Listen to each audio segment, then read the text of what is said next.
Olá, meu nome é Pedro Salerno, bem-vindos ao nosso canal Voz Eventos em Saúde, e o vídeo de hoje é uma continuação da nossa sequência de lesões pelo frio. Então, no vídeo anterior a gente falou que as lesões pelo frio são um espectro de lesões causadas, por essa exposição ao frio. No vídeo anterior a gente conversou sobre pérnio, também conhecido como frieira, e nesse agora a gente vai conversar sobre trench foot ou pés de imersão. Então, immersion foot, pés de imersão, pés de trincheira, trench foot, escolha seu nome, são vários, são nada mais do que lesões dos nervos simpáticos do sistema vascular do membro acometido, que vai resultar de uma exposição prolongada, geralmente do pé, por isso pés de imersão, ao ambiente frio e úmido. E a gente vai ter como é que são essas lesões. Elas são lesões com hiperemia, lesões com edema, parestesia ou até do extrema, que em casos raros pode ocorrer também bolhas hemorrágicas. Foi um termo cunhado na Primeira Guerra Mundial, porque os soldados ficavam nas suas trincheiras com suas botas apertadas, às vezes em condições desumanas, com o chão extremamente úmido, às vezes cheio de água, e como a temperatura lá na Europa era mais gelada, essa temperatura quase ali abaixo ali dos 10 graus Celsius, favorecia a ocorrência desse fenômeno. Apesar de o immersion foot, ou pés de imersão, já ser conhecido desde antes da Primeira Guerra Mundial. A gente tem relatos na época de Napoleão, e hoje em dia a gente ainda pode encontrar, por exemplo, em pessoas em situação de rua. Então aqui é uma imagem dela, a gente consegue ver esse enrugado, essa lesão lembra muito, quando você fica debaixo d'água por muito tempo, que começa a enrugar a sua pele. E aqui seria nada mais do que um fenômeno extremamente mais prolongado e agressivo. Para a gente conversar um pouquinho mais sobre isso, a gente precisa entender um pouquinho de fisiologia. Entender que nosso corpo ele tende a buscar se adaptar ao ambiente externo. E a adaptação ao frio é uma realidade. Por exemplo, a termorregulação, essa adaptação a temperaturas externas, é uma das principais funções da pele. E a gente tem, para exemplificar aqui, a capacidade de vasoconstrigir os vasos que nutrem a pele, diminuindo o fluxo de sangue para a pele em até 90%. E a gente tem uma demanda basal metabólica da pele que pode se adaptar e ficar tão baixa que essa diminuição do fluxo sanguíneo por si só não é capaz de causar uma isquemia daquele membro. E isso é importantíssimo.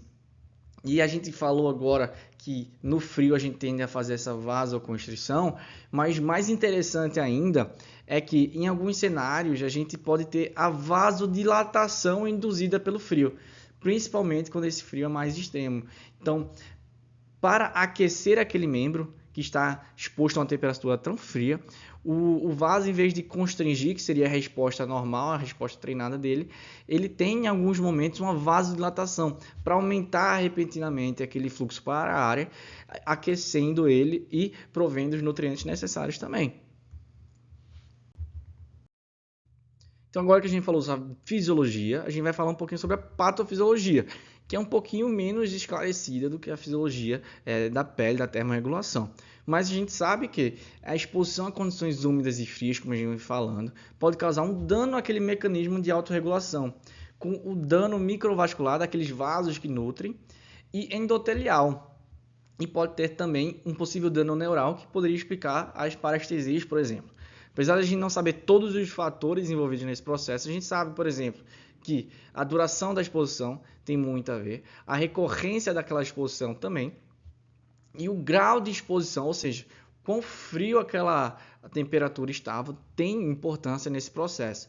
Então, é uma conjuntura de fatores que podem favorecer o acontecimento dos pés de imersão. Então, agora que a gente já falou um pouquinho sobre fisiologia, fisiopatologia, vamos falar de possíveis classificações. A gente tem a classificação das fases do pé de imersão. A gente começa com a primeira fase, que é durante a exposição. O membro ele pode começar a ficar dormente e ele pode inicialmente apresentar uma fase que ele está vermelho e permeado, seguido depois de uma palidez progressiva. A segunda fase ela é após a exposição. E ela pode durar horas ou dias. Essas extremidades elas podem ficar com livedo reticular, ou seja, pode ficar com aquele meio que tracejado, arroxeado, mostrando os vasos. O marmoreio, que algumas pessoas chamam. E não é marmoreio da carne. o pulso ele começa a retornar, mas o preenchimento capilar ainda é lentificado. A terceira fase é durante a hiperemia. Então, ela tem início abrupto, podendo durar até semanas. E aquelas extremidades que estavam mais pálidas, elas vão ficar agora hiperemiadas, podem ficar com edema, edematosas. Aquele pulso ele vai ficar amplo também e o enchimento capilar persiste lento. E a dormência que a gente estava encontrando, ela agora vai ser trocada e o paciente ele vai ter muita dor e vai ter muita sensibilidade naquele membro. Por fim, a gente chega à fase após a hiperemia, que é um tempo variável, como a gente viu, podendo durar até semanas, anos, ou até, em alguns casos, infelizmente, pode ter um efeito permanente. As extremidades elas vão ser frias nesse paciente e ele vai ter uma resposta anormal ao frio. Em vez daquele mecanismo de articulação dele acontecer de forma correta, o paciente vai ter uma sensibilidade e uma resposta exacerbada ao frio. E o paciente ter dor crônica também é um achado comum nesses pacientes que têm a quarta fase. Como é que a gente maneja esses pacientes? A gente tem um manejo pré-hospitalar e um manejo na emergência. No manejo pré-hospitalar, o objetivo é cuidar da hipotermia global primeiro. Então, o paciente que tem um pé de imersão, provavelmente não é só o pé dele que está com hipotermia, o corpo dele inteiro está com hipotermia. Então, a gente precisa cuidar do paciente primeiro e depois cuidar do pé de imersão. A gente, se possível, evitar deixar o paciente andar e a gente precisa cobrir as áreas expostas com a roupa térmica e somente remover as roupas molhadas após assegurar que não existe mais risco de recongelamento ou resfriamento daquele membro. Se o paciente ele tiver frostbite, geladura, que a gente vai falar em outro vídeo, a gente deve tratar esse achado antes e nunca reaquecer o pé de trincheira se essa geladura ou frostbite estiver presente, que pode causar ainda mais danos. Na emergência, a gente vai otimizar o manejo da hipotermia primeiro, podendo usar, por exemplo, soro aquecido. A gente vai evitar o reaquecimento do membro muito rápido, então não aquecer o membro de forma tão agressiva. Elevar esses membros acima do nível do coração. E após o início da fase hiperêmica, a gente deve fazer a analgesia, por exemplo, com amitriptilina.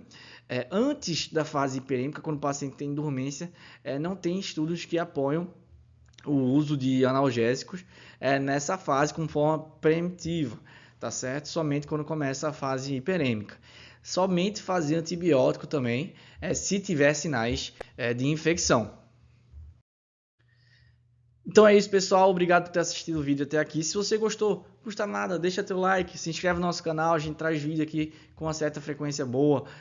Vai ser um prazer ter você aqui com a gente. Grande abraço, tchau, tchau.